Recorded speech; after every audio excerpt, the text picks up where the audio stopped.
Hello and welcome to my TED Talk about the leadership strategies and secrets of my high school soccer coach, Coach David DeBoer. Coach DeBoer has been around soccer his entire life, from high school soccer at South Christian, Holland Christian's rival, college soccer at Cornerstone, and now his varsity coaching career at Holland Christian. Coach has embodied excellence. Coach DeBoer, in addition to winning the state championship my senior year, go Maroons, has also won the Michigan Soccer Coach of the Year for both our division, private schools, as well as the entire state. In my interview with Coach DeBoer, I learned a lot about his advice on coaching and leading, and in this talk, we get to dive into that. Similar to the other coaches we heard from this semester, he believes in a watering the plants philosophy, investing in all the players in the program. He thinks that knowing your values, your identity as a program is key to your success. What is your mission, and how can you instill that in your players? Coach DeBoer says. At the end of the day, beyond success in the field, Coach DeBoer cares about impacting the lives of young men like me. And in my opinion, that is a very noble mission. Now, a little bit more about my journey as a soccer player. Most of my life, my leadership experience as a soccer player came from being a strong player on the field, a leader. As the goalkeeper, my role on the field determined the outcome of the game for the entire team. If I screwed up, that was bad news. It was a high pressure situation, but I loved it. My freshman year of high school, I got the privilege of being the starting goalkeeper for our freshman team. It was awesome, and I was even voted captain by my teammates. The season went great. I played well, minus one bad goal against Grand Haven, but we don't talk about that. And I was excited for my seasons to come. I knew that this playing time was limited, however, as we had a stud goalkeeper named Daniel Morgan in my class, who then pulled up to JV and eventually varsity as a freshman. My sophomore year, however, I got complacent and lost my starting spot to a different goalkeeper on the JV squad. I had to put my head down and work to regain the starting spot. It was eventually rewarded with both the starting spot and getting pulled up to varsity that season for playoffs. This began two new portions of my career, a varsity backup goalkeeper, as well as getting to play for Coach DeBoer, which was a fantastic experience in them both. The next few seasons, I worked as hard as I could to get better and to compete. At the end of the day, however, Daniel, our starter, was simply better than me. And as hard as it was to accept that, it didn't discourage me from still wanting to be a part of the team. The reason I was willing to put in so much effort to see so little time on the field was Coach DeBoer. He emphasized the importance of the team and being a part of something bigger than myself. We were working towards a mission, and each and every one of us had a specific purpose in that mission. He has always been intentional about having one-on-one meetings with players, and I always felt so thankful after each meeting. Those meetings showed that he cared about me, about our team, and how he truly was watering all the plants on our team, putting time and effort into each one of us. My senior year especially, I worked my hardest to add value wherever I could. One of my favorite ways was when Coach DeBoer and I worked together on scouting opponents, legally, I might add. This proved to be a valuable exercise, and we definitely needed it. We found every team we played as many PK shooters as we could, and every PK they had taken during that year, where they had shot, what their number was, what their tendencies were. And this proved very useful as we found ourselves in a PK shootout against the number one team in the state, Grand Rapids Catholic Central, in a regional semifinal. And it proved to be the competitive edge we needed. Daniel executed the saves, and in a long and intense 11-shot shootout, we were victorious. That victory came in the regionals, and it galvanized our team. We played with purpose, excitement, and poise, and we never looked back. Coach DeBoer stayed consistent and led us to that state championship. He showed each one of us how we could lead with a unique purpose, whether we were the third-string goalkeeper or the starting goalkeeper or the star center back. Each and every one of us had a purpose on that team, and I'm thankful for that. I look up to Coach DeBoer. I deeply respect him, and I know that he will continue to make an impact on players like me for many years to come. His kindness and ability to empower any player in any position makes him a uniquely talented leader. Knowing what you want, like your identity to be as a soccer program, whether it,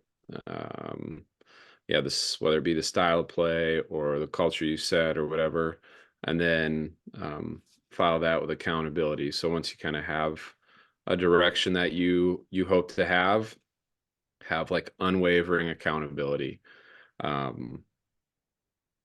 I think that's huge, and the making it hard, or making it special by making it hard is for sure true. I think people they want to be challenged, and if it's something that everybody can't be a part of, or everybody doesn't want to be a part of, or it's something they can look back on and have pride in, Mhm. I think that's definitely something that, um, yeah, there's a sense of like, hey, they do something, they do it well. It's difficult. Not everybody can do it or wants to do it. I think that's what can make something special. Let's talk a little bit about knowing your values. I loved learning from Brian Townsend and Coach Beeline this semester and their opinions on core values. If you know what you want and how you want to approach that, that is your superpower. BT showed us how every type of person can be a leader, no matter how dominant your personality may be.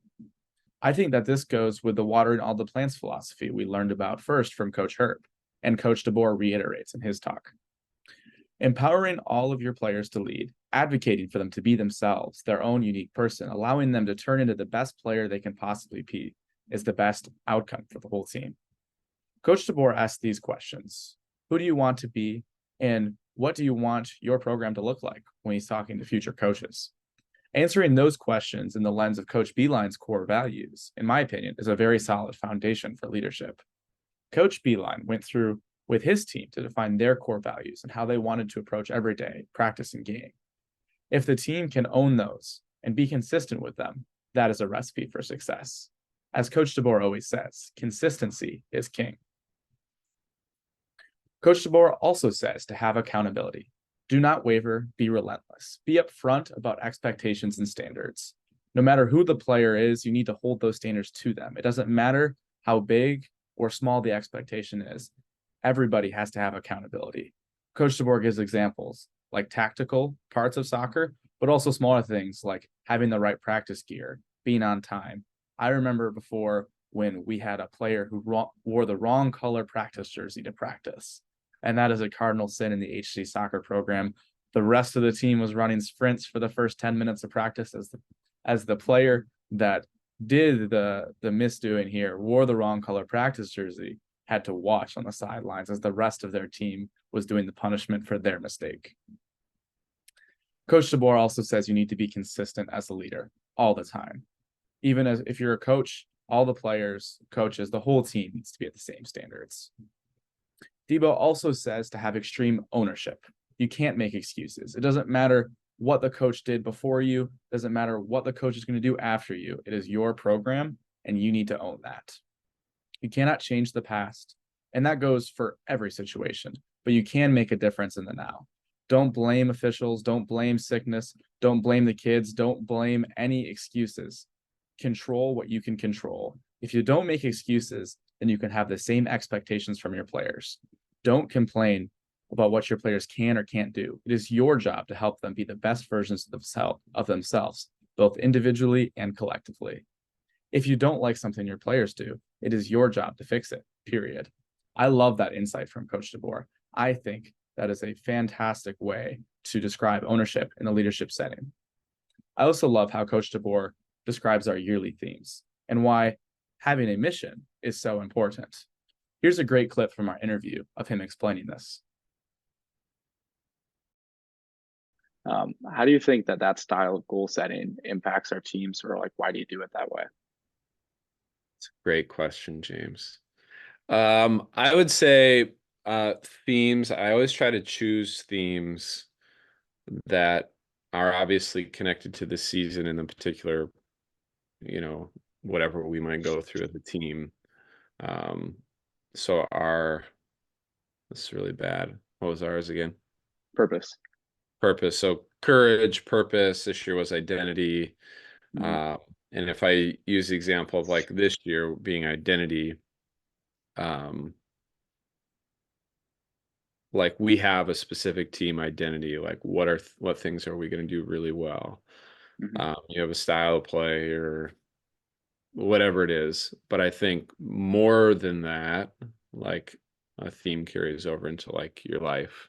And Mhm. ultimately, yeah, for us, and being at a private Christian school, like there's nothing that we can do or fail to do on the soccer field that's ever going to change who our identity is in Christ. And I want kids to know that, because I think we put a lot of stock in what we achieve or can accomplish. And yeah, we're much more than that. I think, going back to our theme with purpose, of like, do we have purpose? Like when we play, do you have purpose? When you practice, do you have purpose? And it comes down to every little decision. But then ultimately too, like, hey, what is your purpose? Are you living into your purpose? So it always tries to be like something that's twofold. Yeah, That makes it's sense. cool. And I liked your choice of identity this year, because I felt like, especially early in the season, that was one of the things, like turning the team from last year's team into this year's team. Like it Hmm. would, for like the senior class, it was big for them to find their identity, like what their team was going to be, Yeah. in the absence of my class. So Hmm. I thought that was a good choice. And I Yeah. also thought the choice my junior year of legacy with Kirby and Brandon's, obviously Kirby and Brandon's senior year, obviously wanting to leave a legacy of Yeah. state champions, and we didn't. We fell short, but I think they still left a legacy, which was a good choice. Yeah. Yeah. No, What they were like about the first ones that I texted after we won it. And obviously it's like no consolation to them. right? 'Cause I'm sure for them it was a mix of emotions, but like they played a part in that, and they're not ever going to get a ring or any of those things. But I think the standard and the level of play played into that. And um, 100%. yeah, I also think like this year with identity, it hit me when I had a coach email me and he's like, "Oh, you're going to forever be a state championship coach." And I just kind of thought, I'm like, that's great. Yeah, I love that. But I'm also like, if that's it, if that's all that I am and strive for, and I don't know, it just kind of hit me of like, I think what we do is way more impactful than winning a trophy, although it's really, really fun. it So, is very fun. I agree. Favorite things we did my senior year was when we brought in Pastor Craig Reese to talk about purpose. Hearing from him about his take on purpose and our theme that year was a really fun insight. And I'm really thankful Coach DeBoer had the insight to give us that experience. And that was fun to not only hear about our theme from our players, from our coaches, but to hear about it from a faith perspective in a Christian school was really important to me. I also think it goes great with how Coach Sean Bourmet takes on missions. As the leader, it is your responsibility to guide the organization to that mission and to align your values with the mission properly. Now, on to my leadership style. I think that my leadership style aligns a lot with Coach Phil Martelli. His emphasis on the power of thank you really hit home to me. Ever since a middle school chapel for me in sixth grade about thank you, I have taken those two words, more seriously. I made a point after every class and every practice to tell my teachers and coaches, thank you. They are pouring into me, and that is truly a blessing I am thankful for. I also think surrounding yourself with great people is a huge key to success.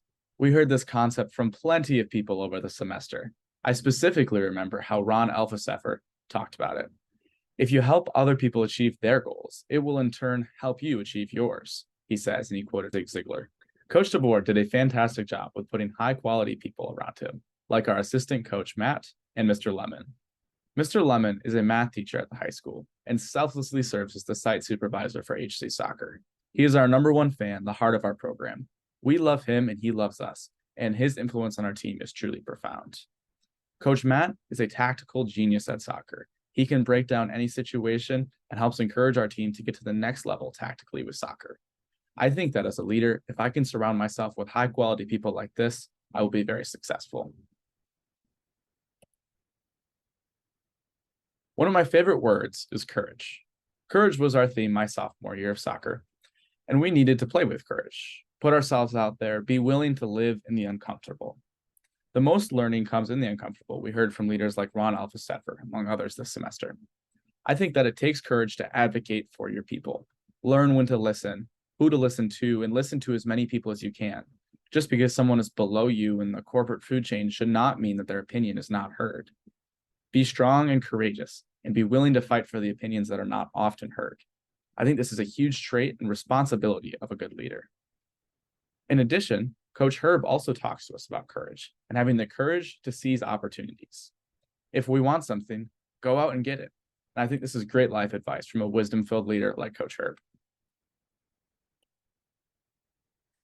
Finally, I think that mentorship is another key to success as a leader.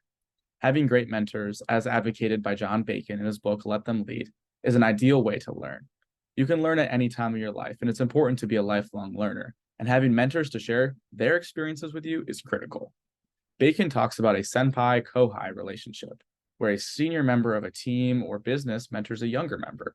I think as a leader, that is fantastic advice. One of my favorite mentors is my boss and my former internship and hopefully future internship, Dean Schaefer. He knows me as a student from our time together on the robotics team, as an employee, my time together at Copes Automation, and as a friend, and I'm thankful for our relationship. I know that we can trust each other and that his wisdom for me is very valuable. I think that in a coaching relationship, mentorship is also crucial. Coach DeBoer has been a great mentor to me, and I hope I can be that same mentor to others. To close with a quote from Phil Martelli, "Whom did you teach today and what did you learn?" I think that is fantastic. To close with a quote from Phil Martelli, "Whom did you teach today and what did you learn?" I think that is a fantastic quote to live by. I am so thankful for Coach DeBoer and his specific impact on my life. He taught me how to be a dynamic leader from the bench to the field and believed in me all the way. This class has helped me to think about these lessons he taught me and pick up many more along the way. Finally, I'd like to thank and credit some very important people to this talk. I referenced multiple different speakers, including Brian Townsend, John Beeline, Phil Martelli, Ron Elvesteffer, Sean Bourmet, Coach Ben Herbert, as well as Coach David DeBoer, as well as multiple points from Let Them Lead by John U. Bacon, as well as his talk to our class. I'd also like to thank BK Brewer Photography and Holland Christian Soccer for providing many of the photos that I used in this presentation, as well as Professor Dooley and BMAC for all their help over the course of the semester. Thank you for everything you taught me. Thank you so much for listening to my TED Talk. I had an incredible time this semester learning in this class, creating this talk, and reminiscing on all the experiences that Coach DeBoer instilled in me. And I cannot wait to instill those in future people in my life. Have a great rest of your day, and thanks for watching.